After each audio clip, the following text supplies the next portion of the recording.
La commande find, comme on a dit la dernière fois, permet de chercher un fichier. Alors c'est une commande puissante qui comporte trois paramètres, bien trois arguments. Alors le premier c'est le où, ça veut dire où on va chercher. Le deuxième paramètre c'est quoi? Qu'est-ce qu'on cherche exactement? Et que faire avec veut dire après avoir trouvé l'élément cherché, que faire avec? D'accord? Voilà, on verra un exemple. Alors avec la commande suivante, find, avec -name, non. .text, cela veut dire quoi? Alors qu'est-ce que vous avez remarqué? Ici, on n'a pas bien respecté la liste des arguments. Où, quoi et quoi faire. Alors toujours, où, quoi et quoi faire. Alors find, ça c'est la commande. Généralement, on doit écrire juste après find l'emplacement où on va chercher. Normalement, on doit l'écrire ici. Et ensuite, on doit spécifier, on cherche par quoi. Ici, on cherche par nom. D'accord? Et le nom.text, c'est quoi? C'est tout simplement le nom de fichier à chercher. Ou bien, on peut faire comme ça, find, et on spécifie /home /ubuntu, ça c'est le nom de l'utilisateur en cours, ou bien ça c'est le dossier personnel. Et donc je cherche dans le dossier personnel de l'utilisateur en cours un fichier dont le nom égale un nom.text. D'accord? Par défaut, find est sensible à la casse. Alors quand je dis sensible à la casse, cela veut dire que ici on fait la différence entre les majuscules et les minuscules. C'est-à-dire qu'il différencie entre les majuscules et les minuscules, comme on a déjà fait la dernière fois. Mais pour lui dire ne pas faire la différence entre les majuscules et les minuscules, il suffit d'utiliser l'option -ename. Ename à la place de name. Alors on fera un autre exemple. Alors toujours, on a des fichiers de ce matin, exercice 1, LP exercice 1. Je vais créer encore d'autres fichiers avec le terminal.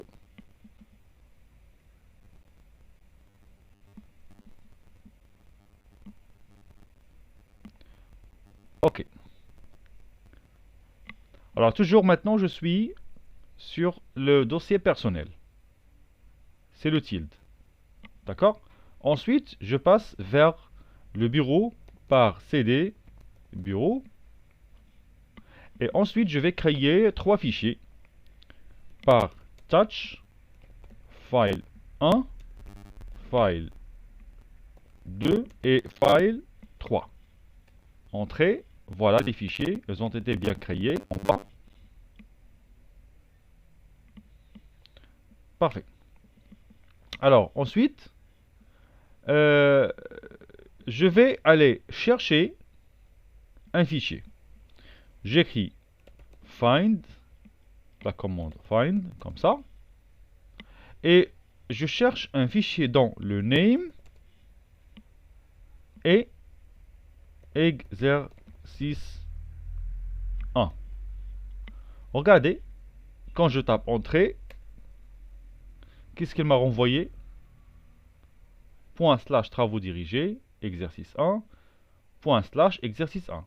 Donc vous savez très bien que exercice 1 existe toujours dans le dossier travaux dirigés. Si vous vous rappelez bien, on a déjà fait ce matin copier-coller. Donc il m'a renvoyé les deux fichiers. Et en plus, il y a exercice 1 du fichier travaux dirigés de système d'exploitation de Subtech Module. Donc il a trouvé 3 fois le fichier exercice 1. Alors ici, dans Find, on n'a pas spécifié l'emplacement où on cherche. Donc par défaut, qu'est-ce qu'il prend? Il prend le chemin du dossier courant. Donc il va chercher sur le bureau. Maintenant, pour lui dire chercher dans le dossier travaux dirigés, on peut écrire travaux dirigés. Mais n'oubliez pas les double quotes parce que à l'intérieur il y a un espace. Voilà, qu'est-ce que vous remarquez? Et là, renvoyez seulement le fichier exercice de dossier travaux dirigés. Ensuite, on va continuer de la même façon. Je vais créer un fichier qui s'appelle exercice1, toujours sur le bureau, et j'appelle find, soit j'écris find comme ça, ou bien comme ça, moins. D'accord? Moins C. Ok? Ah, pardon, c'est moins I. Je dis moins I. Alors, find moins iname, exercice 1, regardez qu'est-ce qu'il va renvoyer. Elle renvoie exercice 1, exercice 1, exercice 1, et même exercice 1 avec E minuscule. Si maintenant vous ne mettez pas le I, il va renvoyer seulement les exercices 1 avec E majuscule. Donc le I, on l'ajoute pour ne pas prendre en considération la casse. Ok. Encore une autre chose.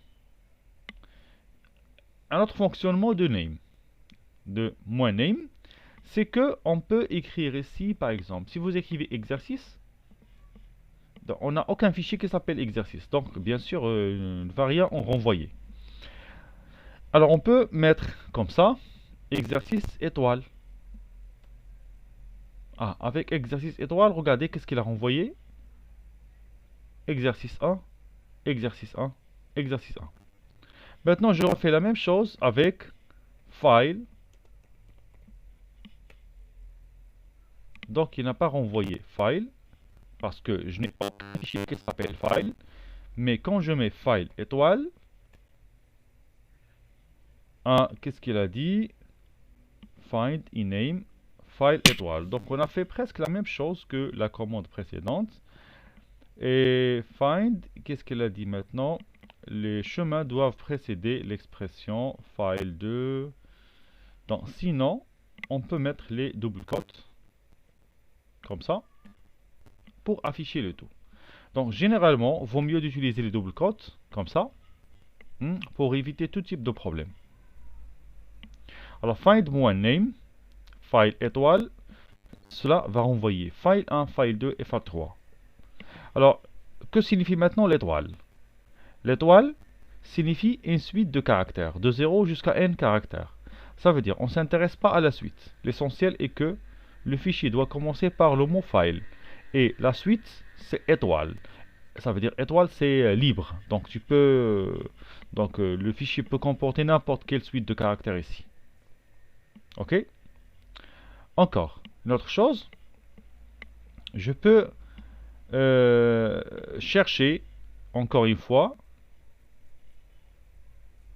le mot exercice. Je mets toujours les double quotes, c'est mieux. Et regardez qu'est-ce qu'il va me renvoyer. Seulement ça. Exercice 1, exercice 1, exercice 1. Si, supposons qu'on a inversé maintenant, on a mis l'étoile au début. Qu'est-ce qu'il va faire? Il va aller chercher tous les fichiers qui respectent son modèle. Et son modèle dit quoi? Dit qu'à la fin, il y a le mot exercice. Mais le mot exercice, avant mot exercice, il y a étoile. Et l'étoile signifie n'importe quelle suite de caractères. D'accord? Et donc, finalement, on peut dire qu'on cherche tous les fichiers qui se terminent par exercice.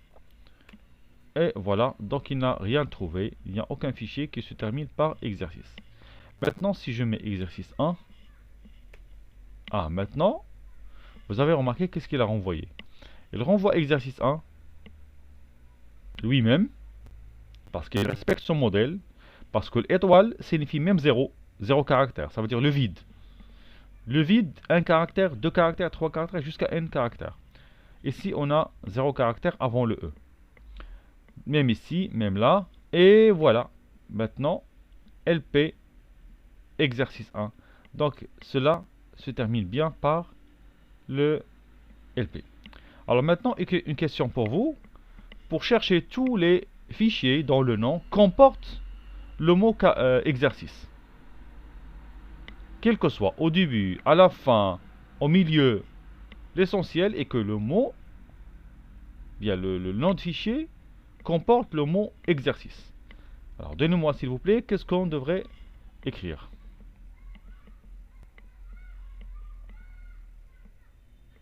Toujours sur le chat.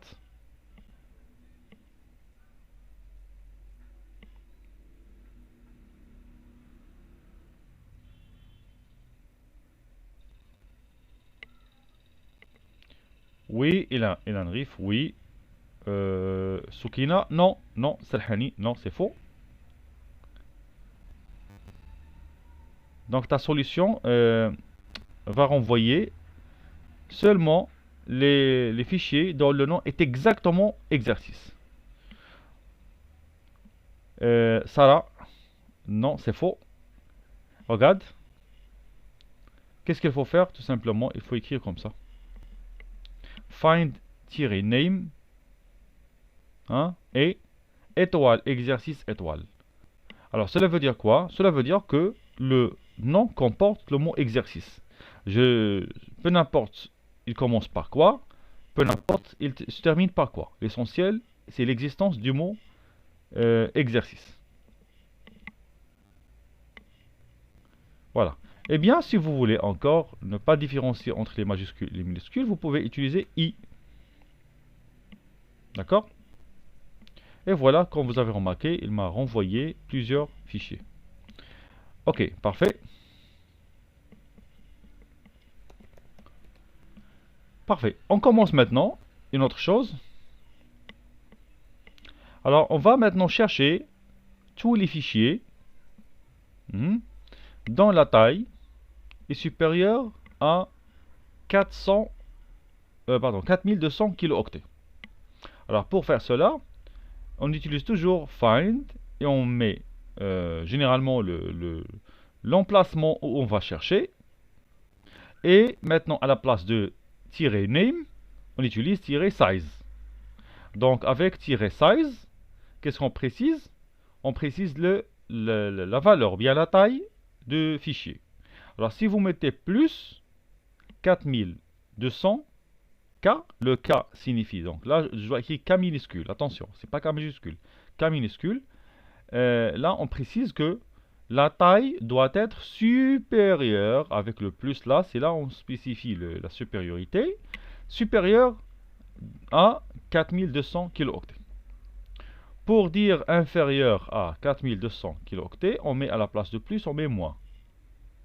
Maintenant, si vous voulez chercher un fichier dont la taille est inférieure à 5 mégaoctets, hein, qu'est-ce que nous allons faire? Toujours avec moins size. Inférieur, c'est le moins. 5 mégaoctets, c'est 5M majuscule. Okay. Pour retrouver les fichiers dont la taille est comprise entre 4 mégaoctets et 5 mégaoctets, là, il faut utiliser 2 fois size. Attention. 2 fois size. Moins size plus 4 et moins size moins 5. Cela veut dire que la première condition dit que la taille doit être supérieure à 4 mégas et moins size est inférieur à 5 mégas. Maintenant, si la taille est suivie par le caractère C à la place de M majuscule, K, hein, si on met un C, donc cela veut dire que la taille est exprimée en octets.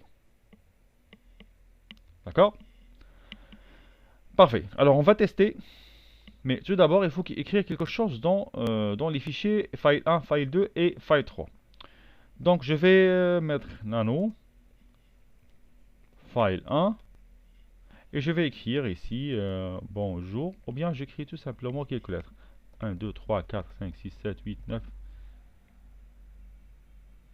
Alors, on a combien de caractères ici? On voit que c'est 9 caractères. Ok, donc j'enregistre. Donc, je parle de 9 caractères visibles. 9 caractères visibles. Hein. CTRL X. Alors, je mets maintenant file 2 et j'ajoute 2, 3, 4, 5, 6, 7, 8, 9, 10, 11, 12, 13, 9, 19. CTRL O, CTRL X. Et pour le fichier 3, je mets seulement 5A. Voilà. 5 ou bien 4A. Ok, regardez s'il vous plaît maintenant. Voilà. Si vous faites ls moins L, vous pouvez voir le nombre de caractères de chaque fichier. Regardez, file 1, file 2, file 3. Alors, dans file 1, j'ai écrit seulement 9 caractères. Si vous vous rappelez bien. 9A. Mais ici, il nous a donné 10. Ici, là, on a écrit 19. Il nous a donné 20. Et dans file 3, on a écrit seulement 4A. Il nous a donné 5 caractères. Donc, pourquoi? Parce que si vous revenez ici, vous voyez 1, 2, 3, 4, 5. D'accord? Donc, automatiquement, il y a un caractère invisible qui s'ajoute à la fin de la chaîne de caractères. C'est automatiquement. Hein? Donc, on va chercher maintenant les fichiers dont la taille est comprise, tout d'abord, est supérieure à 20 octets. Parce que chaque caractère occupe un octet. Donc, toujours avec find, je cherche les fichiers dont la taille, size, est supérieure à 20 octets. Voilà. J'ai pas spécifié l'unité, c'est pour cela, donc il faut mettre C à la fin. Alors, qu'est-ce qu'il nous a renvoyé? Il nous a renvoyé travaux dirigés, exactement, correction de l'exercice 1. Si vous vous rappelez ce matin, on a déjà rempli ce fichier par plusieurs lignes. Normalement, c'était 5 lignes. Aussi, ça c'est un dossier. Il nous a renvoyé aussi un dossier. Pourquoi? Parce que la taille de tout ce dossier-là, c'est la somme des tailles de ces fichiers. D'accord? Ensuite, on a un autre fichier. C'est correction de l'exercice 1. Toujours. Correction de l'exercice 1. Maintenant, ben, qu'est-ce que vous remarquez? On a un file 3 qui comporte 20 caractères, mais il n'a pas été renvoyé. Pourquoi? Parce que le plus, qu'est-ce que signifie? Il signifie une supériorité stricte. D'accord? Si vous faites maintenant comme ça, 19, là, vous allez voir file 2. OK? C'est bon. Alors ensuite,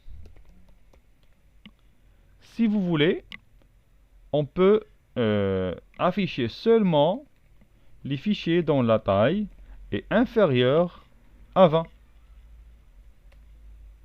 Qu'est-ce qu'on a renvoyé? Fichier 1, file 1, file 2, le fichier exercice parce qu'il est vide. D'accord? Et exercice 1 aussi la même chose. Et exercice 1, qui signifie toujours la même chose.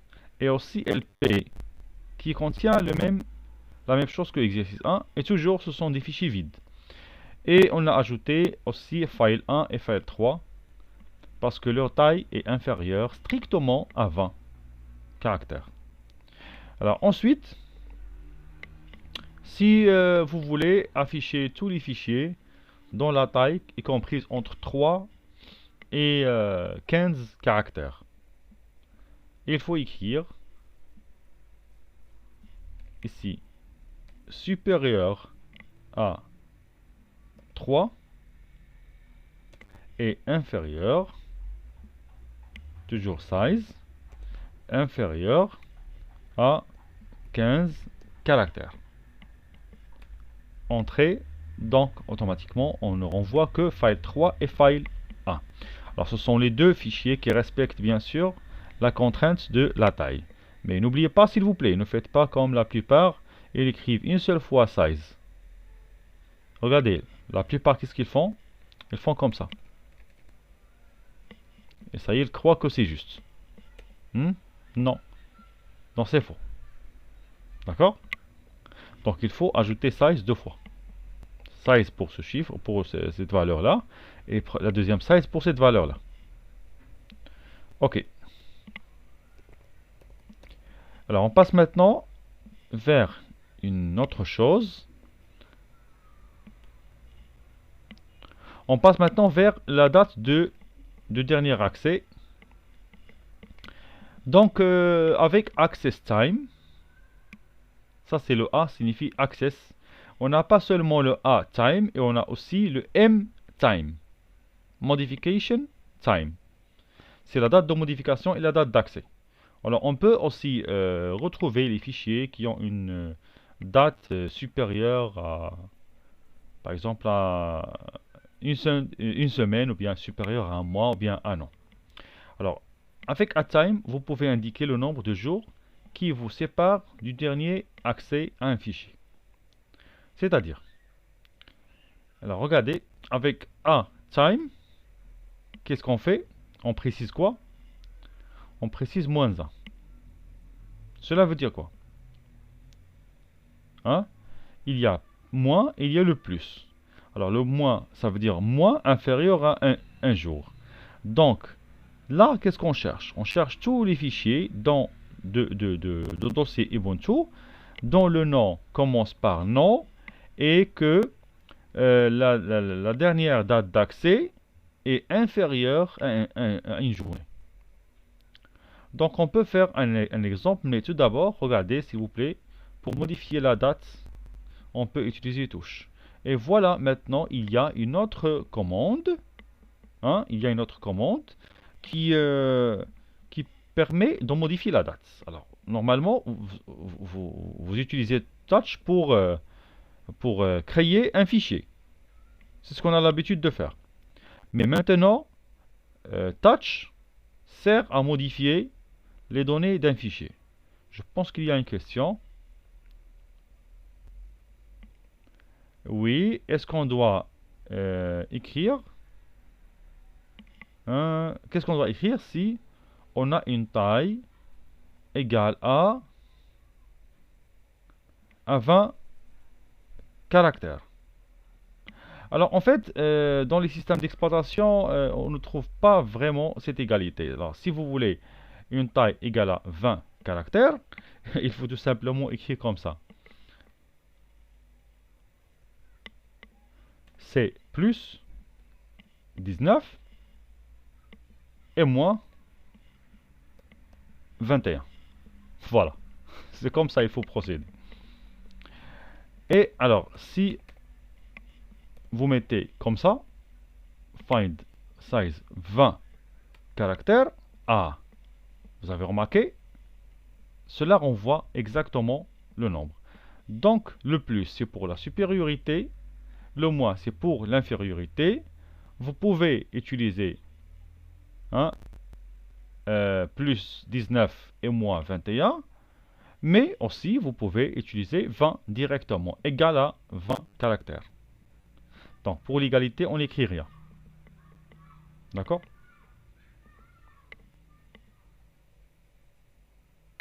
Là, pour la première solution, première solution, 21. Là c'est moins, j'ai écrit moins 21. Moins 21, parce que le moins signifie inférieur strictement. Ce n'est pas inférieur ou égal. D'accord? C'est inférieur strictement.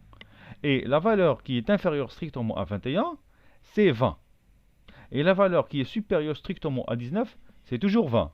Donc finalement, on va renvoyer seulement les fichiers dont la taille est égale à 20. Mais pour éviter tout problème, on écrit directement 20, ni plus ni moins.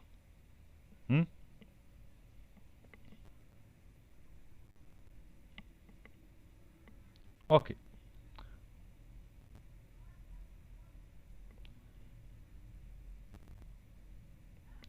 Salut Issam, est-ce que tu veux parler? Je vois que la main est levée.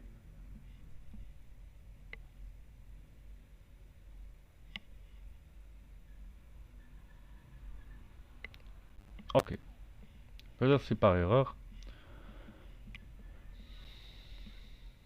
Alors regardez, je vais utiliser maintenant la commande touch pour, pas pour créer un fichier, mais pour modifier les métadonnées d'un fichier. Ok? D'accord. Regardez.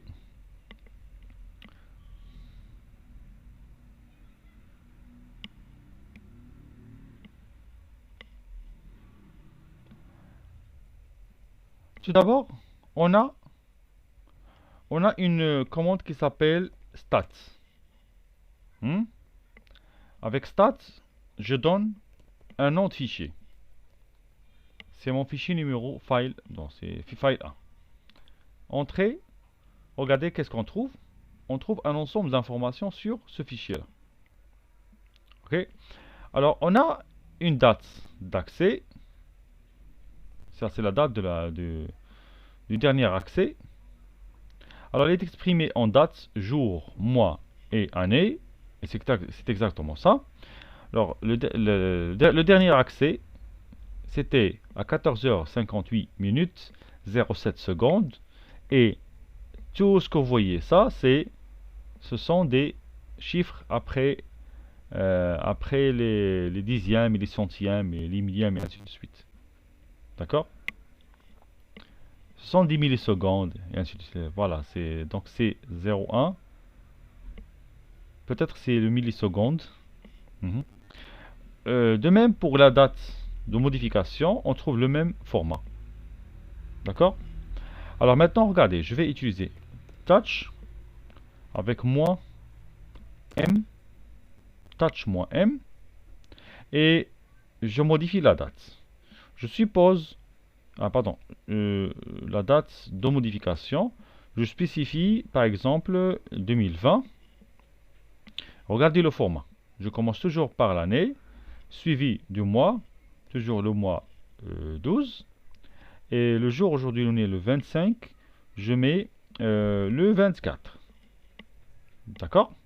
La date du dernier accès, c'est ça. C'est 2020, 12, 24.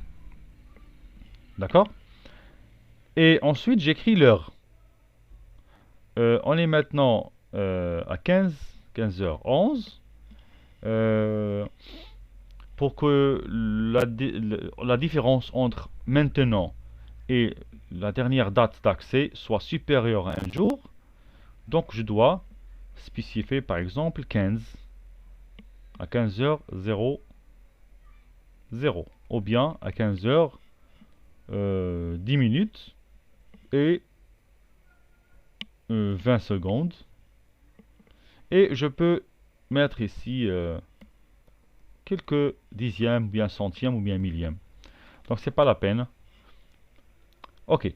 Et là, je parle de quel fichier? Je parle de fichier file 1. Maintenant, avec stats, file 1, qu'est-ce que vous allez remarquer?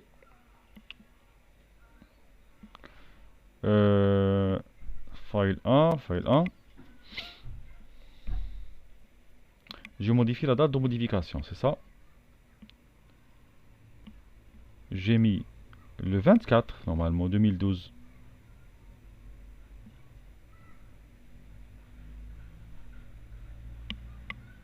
Modification.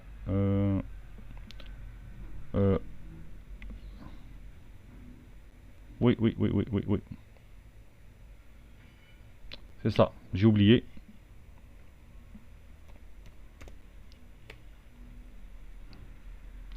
Il a dit que le format est incorrect. Moins M, moins T. Donc j'avais oublié. Donc il m'a dit que le format est incorrect. C'est moi voir encore une fois. Alors touch, normalement touch. Moins M pour la modification. Moins T. Voilà, moins T pour le time.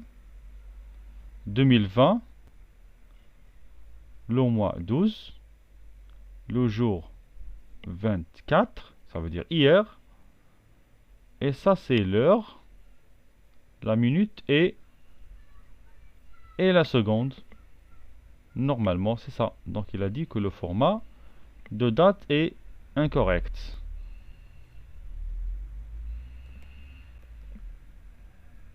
Toujours incorrect. Est-ce que vous voulez que je fasse comme ça?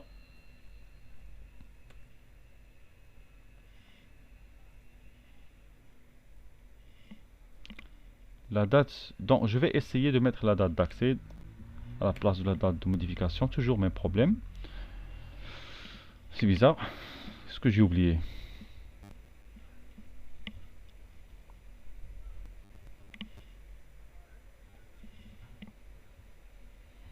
S'il y a une proposition, les tirés.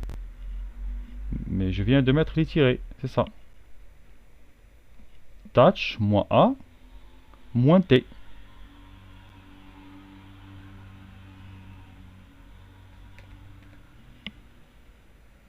Voilà, je vais vérifier cette commande. C'est touch moins A moins M. Si vous voulez modifier les deux. Oui, il m'a dit que le format de la date est incorrect.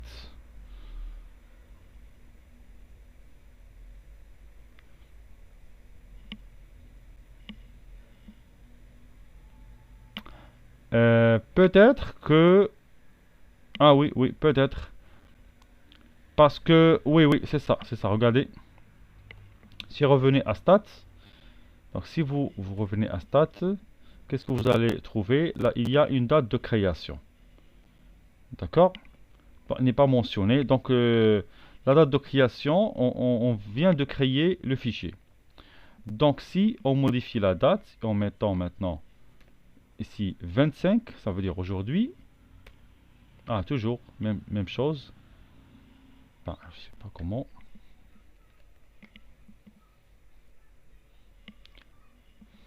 Clear. D'accord, regardez. Alors, normalement, touch. J'écris touch. Écrivez touch. Et je voulais changer la date d'accès sur le time 2020. D'accord, 2020. Le mois 12. Le jour 24. L'heure 15 minutes. Et je mets 15 minutes et... Non, 15 heures et 10 minutes. 15 heures et 10 minutes. Et là, je spécifie, après le point, c'est là où je spécifie la seconde. Je mets 12 secondes. Et après, je peux ajouter les dixièmes, les centièmes et les millièmes. D'accord, c'était un problème de position du point. C'est ça. File 1, entrée. Alors, avec maintenant stat, file 1, vous allez remarquer qu'on a bien modifié la date d'accès. Voilà. C'est ça la date, la nouvelle date d'accès. Exactement, c'est ça. À 15h10 minutes. Alors ensuite, on peut modifier la date de modification.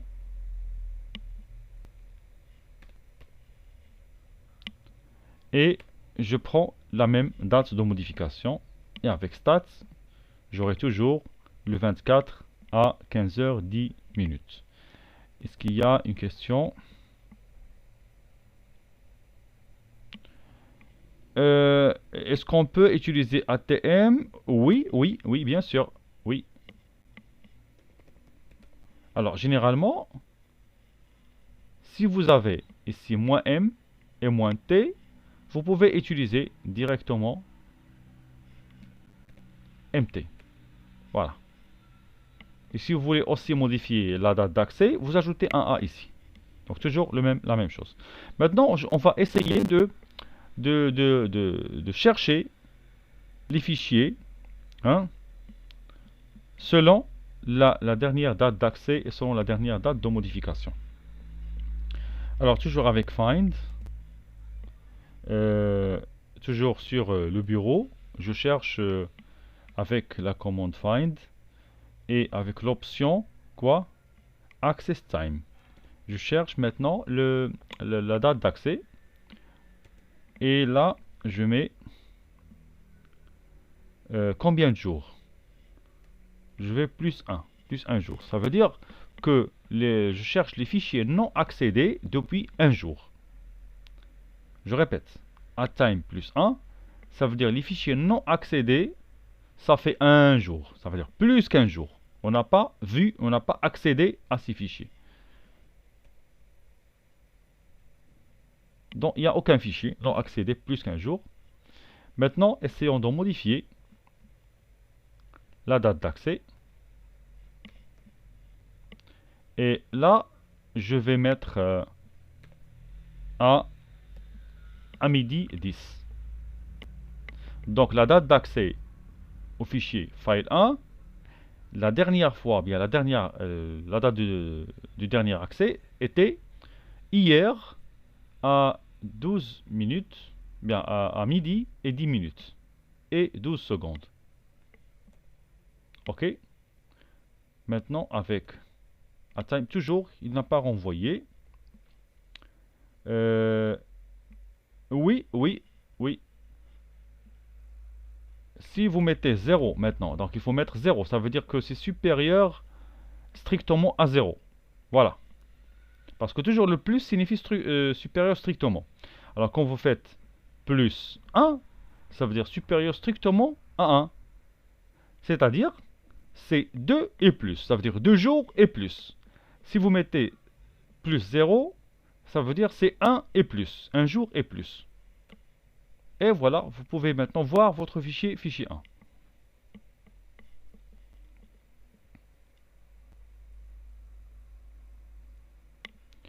Alors, on peut créer la date sans heure.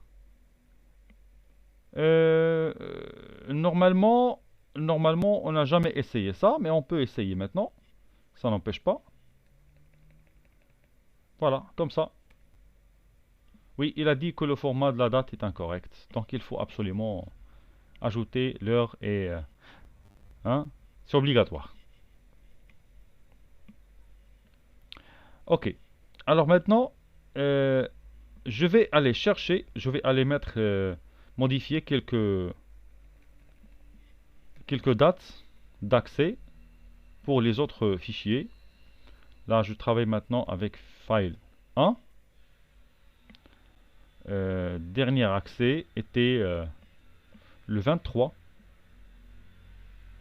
D'accord? Voilà. Et ceci était le 13.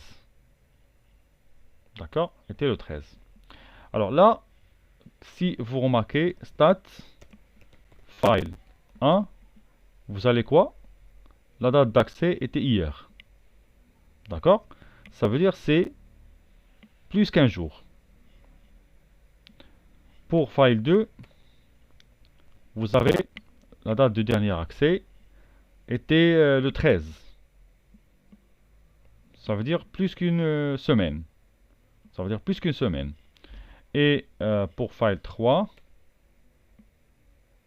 c'est toujours 25. C'est aujourd'hui. Hein? C'est à 14h59. D'accord, je vous pose la question maintenant. C'est à vous de me donner.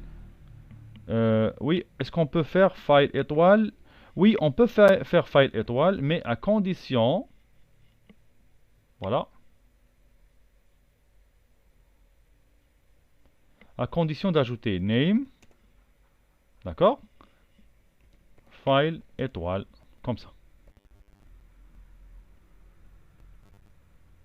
C'est ça. Ok. D'accord? Alors maintenant, on a trouvé avec plus 0. Plus 0 signifie quoi? Signifie un jour et plus. D'accord? Un jour et plus. Donc on a trouvé deux fichiers. Regardez, si je vous demande d'écrire, ou bien de me chercher, de me trouver tous les fichiers dont la date d'accès est inférieure à 24 heures. strictement à 24 heures. Qu'est-ce que vous allez écrire?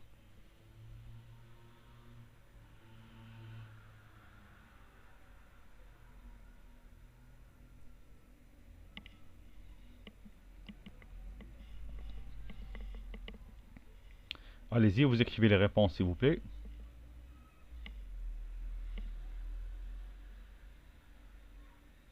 Plus 0, moins 1. Plus 0, ça veut dire un jour et plus. Oui, Soukaina, regardez. Plus 0 veut dire un jour et plus. Et moins 1, ça veut dire inférieur strictement à un jour. Ça, c'est contradictoire. Tu vois? C'est contradictoire ce que tu as écrit. Alors, at time, moins 1, ça veut dire inférieur strictement à une journée. Donc, c'est 0, 0 jour. Oui, c'est ça, c'est 0 jour. Alors, pour Yahya, at time moins 2 veut dire c'est 1 et moins. Moins une journée. Moins un jour. Donc, c'est un jour et moins. Donc, on accepte 24 heures. Et moi, je dis strictement à 24 heures.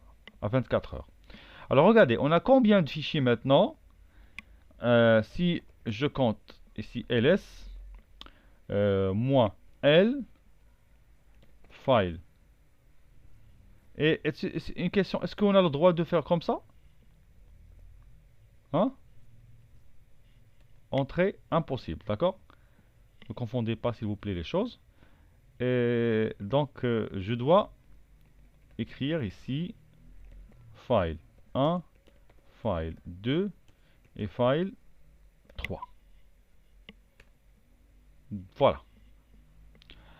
Alors, j'ai trois fichiers. Un fichier dans le dernier date d'accès. Non, ça c'est la date de modification plutôt. Ce n'est pas la date d'accès. Donc, je dois utiliser stats file 1. Date d'accès pour file 1 était moins de 24 heures. C'est ça? Ou bien plus? Plus, c'est ça. Plus de 24 heures. Et pour le file 2, aussi c'est plus de 24 heures. Et pour le file 3, et là c'est récent, je pense. Ça c'est récent. Non, non, c'est pas récent parce que on est maintenant l'heure actuelle maintenant c'est 15-28. D'accord? Je dois modifier avec touch la date d'accès de file 3 en donnant la date 25 et l'heure 15 minutes et là 31 minutes. Entrée. Et on va essayer maintenant ce que vous avez déjà proposé. Vous avez dit at time moins 0. Voilà, on va tester. Alors si vous utilisez find moins à time moins 0 et bien sûr avec moins name file pour qu'il n'affiche que les fichiers qui commencent par file. Alors, qu'est-ce qu'on va trouver? File 3. Donc c'est bien file 3. C'est le plus récent, c'est lui qui n'a pas encore dépassé 24 heures. Si vous mettez moins 1, aussi c'est file 1. On n'a pas beaucoup de choix, mais si vous mettez moins 2, on trouve file 1 et file 2. Et ça c'est faux. Et quand même, regardez, on a déjà précisé la date du dernier accès pour file 3, c'était à 15h31 minutes. D'accord? C'était à 15h31 minutes. Et jusqu'à maintenant, si on met moins 0, on donne file 3. D'accord? Et si on met moins 1, c'est toujours file 3. Ok? On va attendre juste un petit moment jusqu'à ce que l'heure actuelle devient 31 minutes. Exactement. 31 minutes. Et on va vérifier.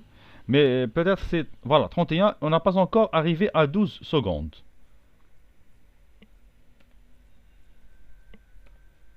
Voilà, toujours. Je pense qu'on a maintenant dépassé 12 secondes. Voilà, vous avez remarqué, avec moins 0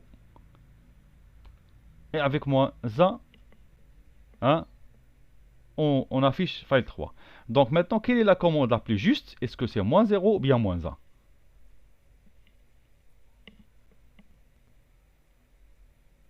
Oui, exactement, c'est moins 0.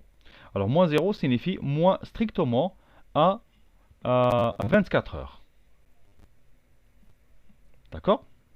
Vous avez remarqué, stats, file 3, quelle était la date d'accès? 15h31 et 12 secondes. On a attendu jusqu'à 12, le passage de 12 secondes, et après on a remarqué que au départ, avant 12 secondes, on a affiché file 3, ici. Mais après 12 secondes, on n'a pas pu afficher file 3. D'accord? Donc c'est moins 0, exactement c'est moins 0. Et si vous voulez trouver les fichiers dans la date de création d'accès est inférieure strictement à une semaine, qu'est-ce que vous allez écrire ici? Moins d'une semaine.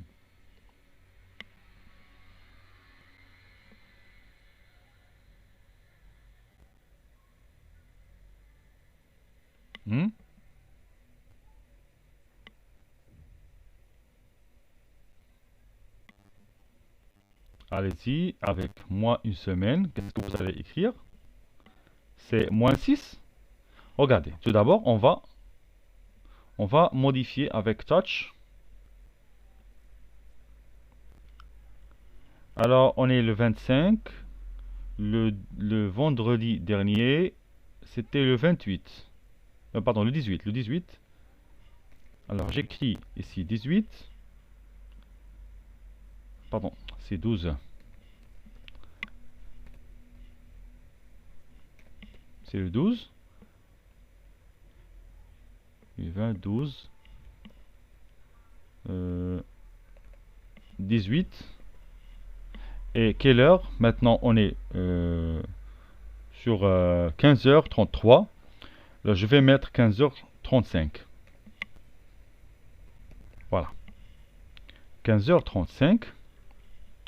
C'est ça la date d'accès de file 3. Ok? Oui, c'est ça. Ça veut dire que notre fichier maintenant est récent. Il n'a pas encore dépassé une semaine. Il lui reste quelques secondes pour qu'il arrive à une semaine. Maintenant, si je mets moins 6 ou bien moins 6 ou bien 7, je mets moins 7 et je teste moins 6. Regardez.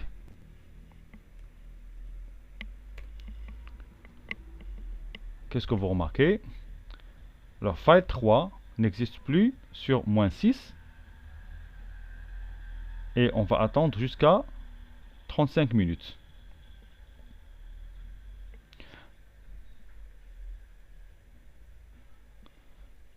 Donc, ça va y arriver tout de suite. Voilà, 35 minutes. Toujours, je teste la même chose et j'aurai le même résultat parce que je n'ai pas encore dépassé 12 secondes. Alors, j'attends jusqu'à au dépassement de 12 secondes. Voilà, je pense que ça y est, on a dépassé 12 secondes. Regardez, avec moins 7, qu'est-ce qui s'est passé? Alors, quelle est la commande juste maintenant? Est-ce que c'est moins 7 ou bien moins 6? Donc, le changement a été fait avec moins 7. D'accord? Alors, vous avez remarqué que file 3 a été disparu d'accord, a été disparu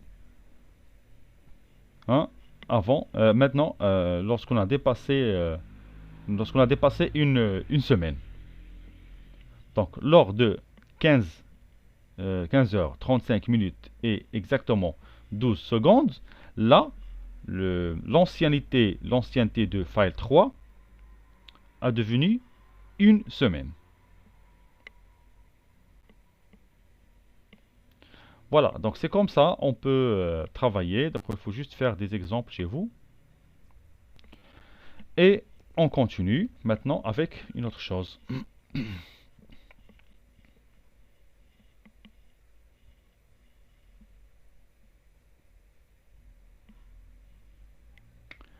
Alors, pour afficher les fichiers d'une façon formatée, on utilise la fonction find. D'accord? Toujours find avec -name. Voilà, et printf. Donc, regardez. Avec -printf, qu'est-ce qu'on peut afficher? On a ici trois choses à afficher. Pourcentage P, pourcentage S et pourcentage U. Le pourcentage P signifie le path, ça veut dire le chemin de ce fichier, le chemin complet. Le -S, ça veut dire le size. Et -U signifie user. D'accord? Alors, je vais aller maintenant écrire ici directement -name. D'accord? Et ensuite, on passe à qu'est-ce qu'on va faire avec. Alors, qu'est-ce qu'on va faire avec? Il est décrit ici. On peut mettre -printf. Alors, seulement, c'est juste pour modifier le format d'affichage. Printf, et je mets par exemple chemin, deux points, comme ça. Je mets les double quotes. Et je mets ici pourcentage P pour path. OK? Une barre verticale, la taille, et je mets pourcentage S pour le size. Et ensuite, je peux mettre octet, ou bien kilooctet, ce que vous voulez. C'est pas grave. Là, je peux mettre l'utilisateur. User, deux points, pourcentage, U. Et je ferme. Entrée. Ah, j'ai oublié l'anti/n à la fin. Pardon.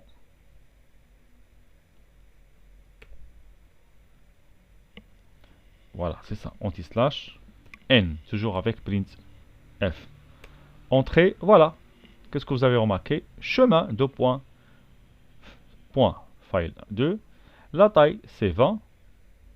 Et user, c'est l'utilisateur que j'utilise maintenant, c'est ça, c'est user. D'accord? Maintenant, si vous voulez afficher le contenu de tous les fichiers, alors il faut tout d'abord les chercher. Et lorsqu'on trouve ces fichiers, on utilise l'option -4. Pardon. 4, puisque c'est un ensemble, on doit écrire... non, c'est ça, pardon. Il faut utiliser 4 et à la fin anti/.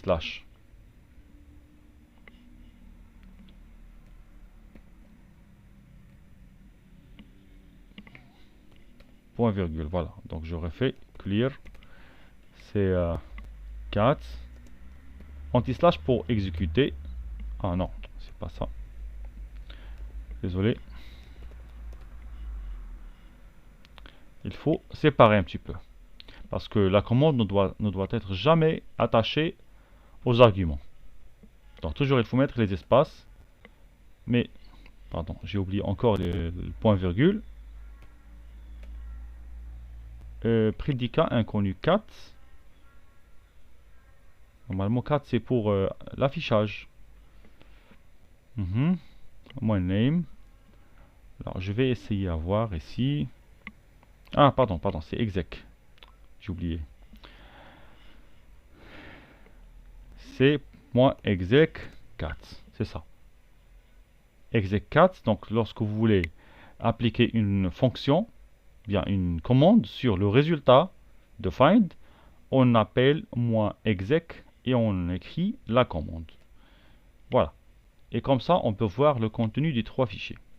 Alors en fait, ce n'est pas ça la bonne méthode. Il y a encore une autre méthode que l'on va voir dans le chapitre 5, je pense. Chapitre 5. Si vous voulez les supprimer, on peut utiliser la commande delete.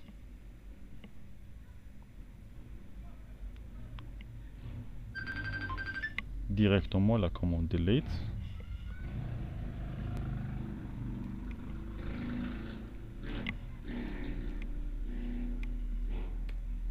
Voilà. Maintenant, nous allons voir que les fichiers file 1, file 2 et file 3 ont été bien supprimés.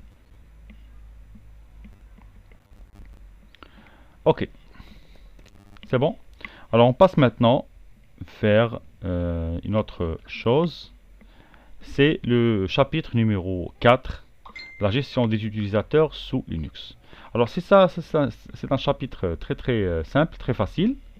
Ce qu'il faut savoir tout d'abord, c'est que il y a trois types d'utilisateurs. Il y a le root, qui est le super administrateur, qui peut tout faire. Donc normalement, les gens entrent en tant qu'utilisateurs lorsqu'ils veulent faire de l'administration. Et parce que les gens qui font de l'administration doivent toucher ou bien doivent travailler avec des fichiers système. Et normalement, les fichiers système sont interdits pour les utilisateurs normaux. Donc, il faut accéder en tant que root afin de faire tout ce que vous voulez.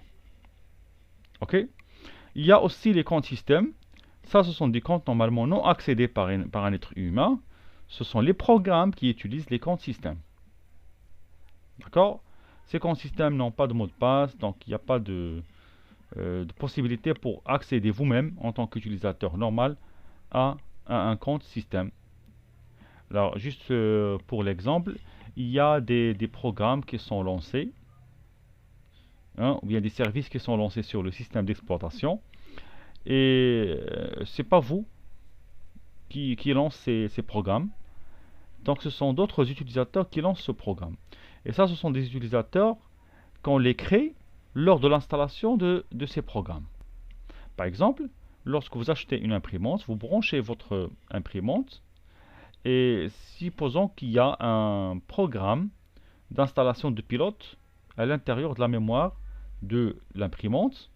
Et il faut que quelqu'un, bien un utilisateur, s'occupe de l'installation du pilote de cette imprimante. Et vous, en tant qu'utilisateur, vous ne faites rien, vous ne faites que brancher l'imprimante et attendre jusqu'à la fin de l'installation. Mais qui a fait l'installation, qui a terminé l'installation? C'est bien sûr un utilisateur. C'est pas vous, mais c'est un utilisateur qui s'engage à installer les programmes système. Donc il n'y a pas seulement un seul, mais il y a plusieurs. Ce sont beaucoup plus nombreux que les utilisateurs ordinaires. Et les utilisateurs ordinaires, ce sont moi, toi, nous, vous, ils.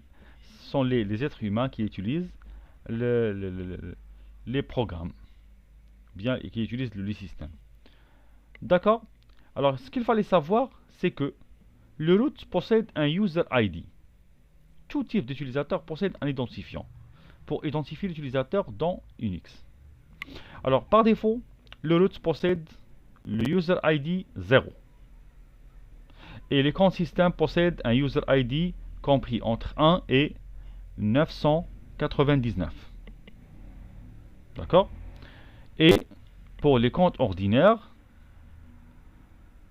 ont des comptes qui ont un UID, user ID, qui est supérieur ou égal à 1000. Donc lorsque vous trouvez que le UID d'un utilisateur est supérieur ou égal à 1000, cela veut dire automatiquement qu'il s'agit d'un utilisateur ordinaire. D'accord. Alors on va commencer maintenant la pratique. Alors je vais pas travailler avec le cours. Je vais jeter un coup d'œil de temps en temps, mais on va travailler rapidement maintenant. D'accord, regardez, la première des choses, ce qu'il faut faire, c'est de savoir que moi, maintenant, je suis l'utilisateur, user. Et si vous voyez ici dans le mode graphique, vous voyez qu'il y a encore plusieurs utilisateurs. Subtext, Subtext 1, Subtext 2, Subtext 3. Alors, pour supprimer ces utilisateurs, il y a deux méthodes. Soit avec le mode graphique, ou bien avec la console. Alors, je vais essayer le mode graphique maintenant. Pour cela, je dois aller vers les paramètres système, aller vers compte utilisateur, double-clic, et là vous voyez plusieurs utilisateurs. Je vais supprimer ceci et cliquer sur le moins. Mais malheureusement, le moins est grisé. Cela veut dire que j'ai pas le droit.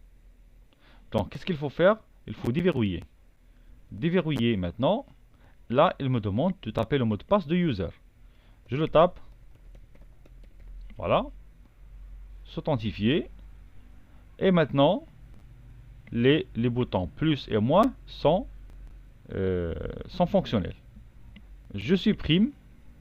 Il me demande, est-ce que vous voulez supprimer même les fichiers de l'utilisateur Subtext 2 ou bien conserver les fichiers? Non, je voulais bien supprimer même ces fichiers. Ok. Si vous voulez ajouter un autre utilisateur, vous cliquez sur le plus. Donc je vois que c'est simple. Verrouiller et fermer. Maintenant avec le mode graphique, pour supprimer un utilisateur, c'est très simple. Il faut seulement utiliser user del. D'accord? User del et on écrit Subtext 1. Entrée. Il m'a dit quoi? Il m'a dit que permission denied, ça veut dire impossible de verrouiller. Hein? Donc il faut être administrateur. D'accord? Donc soit j'accède à la machine en tant que root, ou bien je demande les privilèges de root. D'accord? Je répète. J'ai deux possibilités. Soit j'entre en tant que root pour supprimer un utilisateur, ou bien je demande les privilèges du root. Alors la première méthode, c'est accéder en tant que root. Moi, je suis qui? Je suis user. Et je veux ouvrir une session en tant que root. Donc c'est pour cela, je mets sudo -i.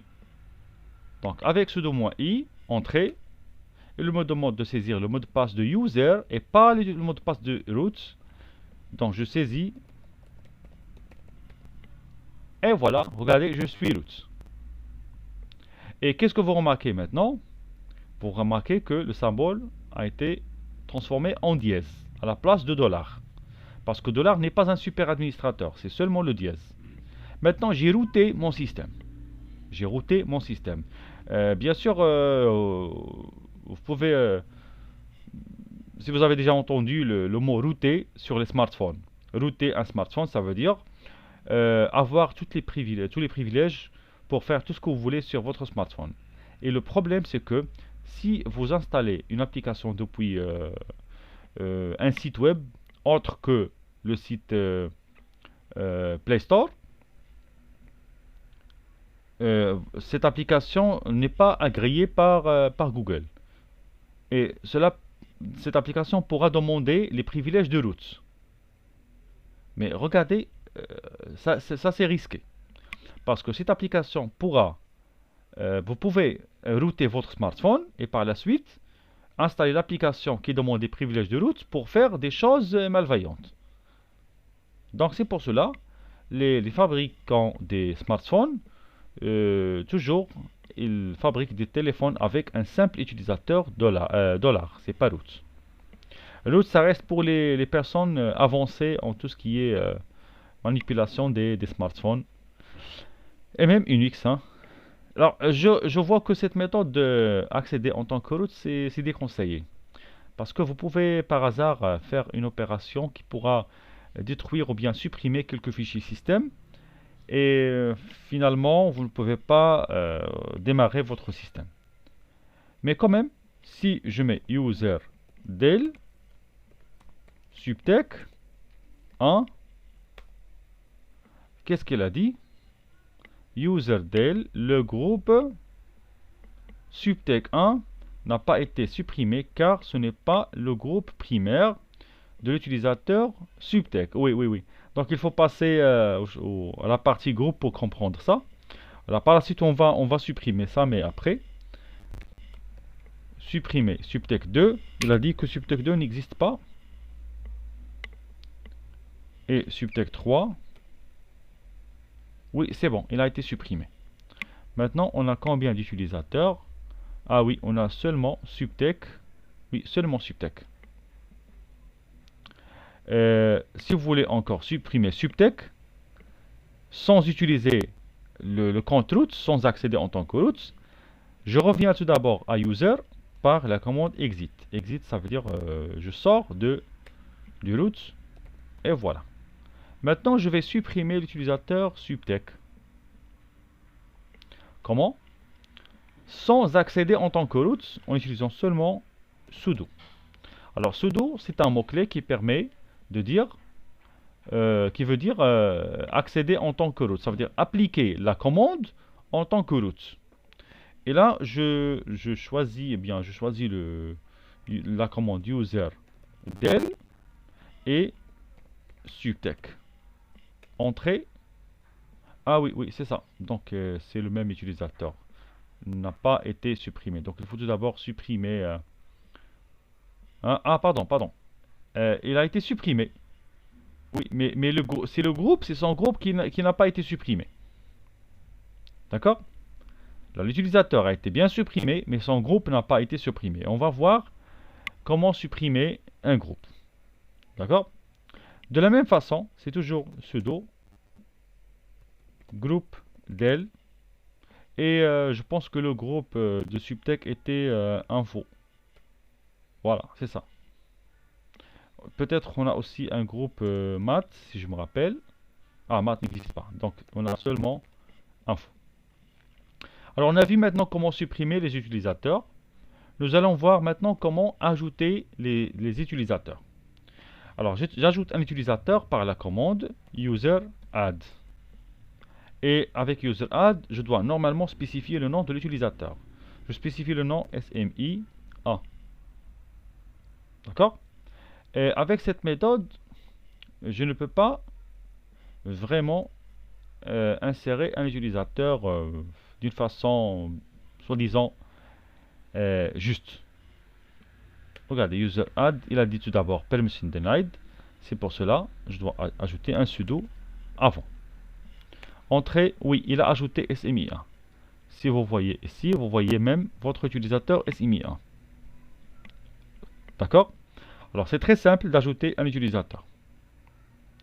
Mais, regardez, normalement, chaque utilisateur possède un dossier personnel. C'est ça? Je répète, chaque utilisateur possède un dossier personnel. Alors, je vais vérifier le dossier personnel de l'utilisateur. D'accord. Je fais comme ça. ls point slash. Point slash, c'est quoi? C'est le dossier tilde, le dossier personnel de user. Et si vous voulez mettre comme ça c'est le dossier home. Ou bien, vous pouvez mettre directement slash home. Alors, qu'est-ce que vous voyez?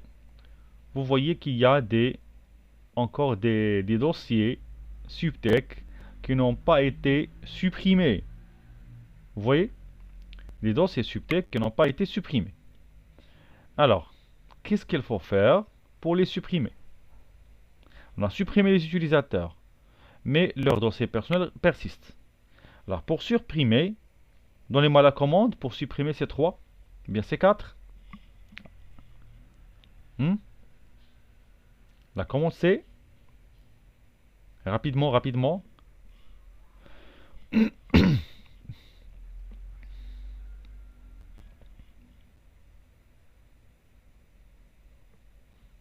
Voilà, à chaque fois je rafraîchis les mémoires. Hein.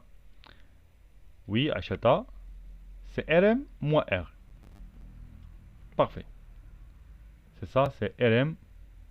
Non, attention, ce n'est pas userdale. Regarde, Asma. Userdale permet de supprimer les utilisateurs. Seulement les utilisateurs. Et vous savez très bien que chaque utilisateur possède un dossier personnel. Alors, userdale qu'on a fait a supprimé les utilisateurs, mais il n'a pas supprimé les quoi? Il n'a pas supprimé les dossiers, comment dirais-je, les dossiers personnels. Alors, Yahya, vous avez dit userdale moins R. Oui, c'est ce qu'on avait, normalement, c'est ce qu'on devrait faire dès le début. Ok, c'est pas grave, Asma. Alors, rm-r, c'est pour supprimer un dossier déjà rempli. rmdir, c'est pour supprimer un dossier vide.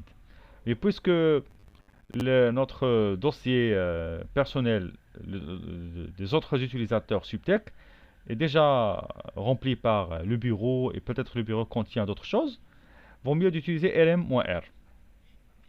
D'accord? Userdale user permet aussi de supprimer un utilisateur avec son dossier personnel. D'accord? Et on va faire ça par la suite. Donc j'utilise quoi? rm-r pour supprimer le dossier quoi?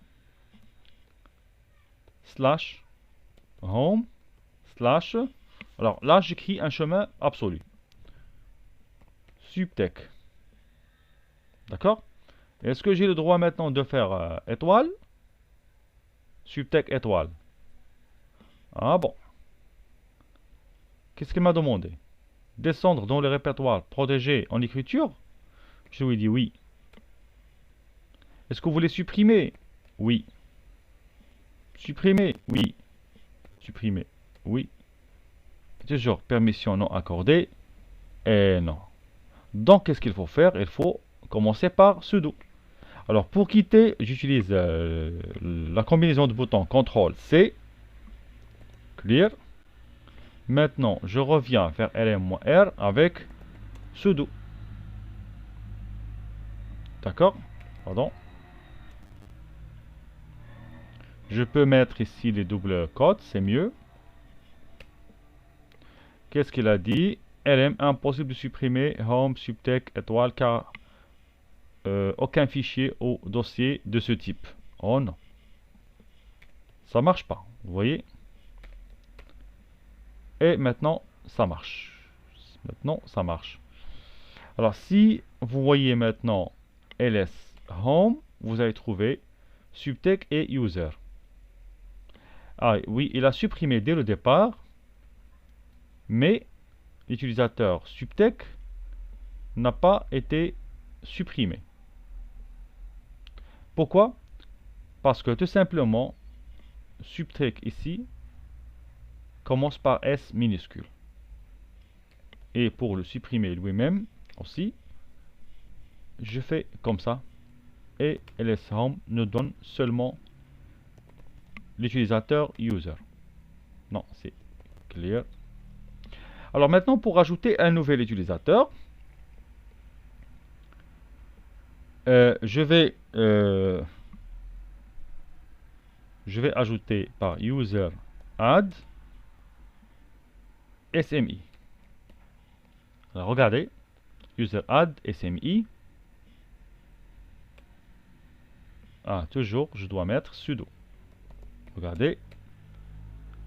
Et maintenant, si vous voyez ls-l, home, vous ne voyez pas le dossier personnel de SMI.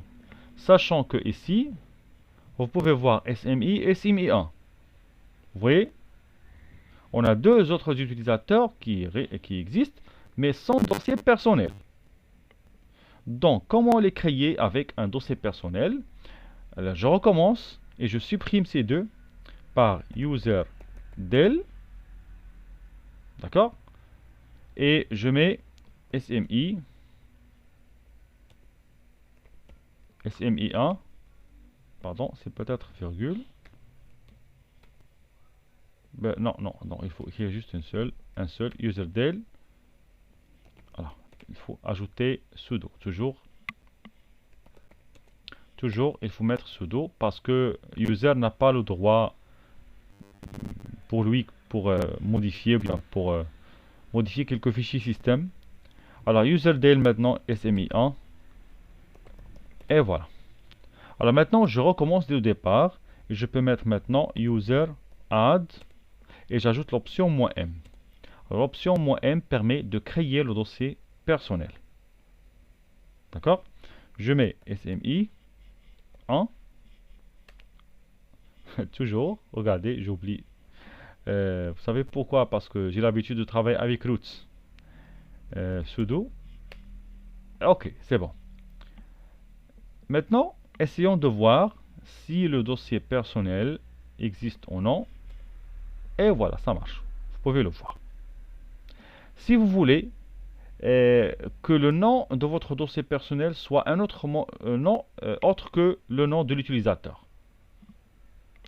vous pouvez faire comme ça. User add. Avec "-m", vous ajoutez "-d", directory, et vous écrivez /home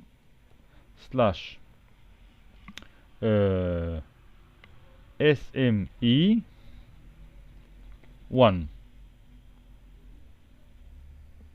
Ok. Alors j'ai déjà écrit SMI1, j'écris SMI2. Voilà. Comme ça. Entrée. Et voilà, je peux voir maintenant ce que j'ai écrit ici. Avec "-d". Pour ne pas créer un fichier qui porte le même nom que le nom de l'utilisateur. D'accord? Parfait. Maintenant, je vais supprimer ces utilisateurs avec leur dossier. Je commence par SMI2 et je vais aller vers userdel-r pour supprimer même avec le dossier personnel. Et je mets SMI2. Toujours sudo pour ne pas oublier à chaque fois. Entrée. Alors, qu'est-ce qu'elle a dit? Userdel, l'emplacement de boîte aux lettres de SMI2 n'a pas été trouvé. Ah, bien sûr, parce qu'il n'existe pas. Donc, c'est pas grave. Alors, si je reviens vers /home, voilà, je trouve que le dossier a été bien supprimé. Donc, je refais la même chose pour SMI1 et toujours elle me renvoie ce message. Ce n'est pas une erreur. C'est pas grave. D'accord? Et finalement, vous pouvez voir que j'ai toujours user. D'accord?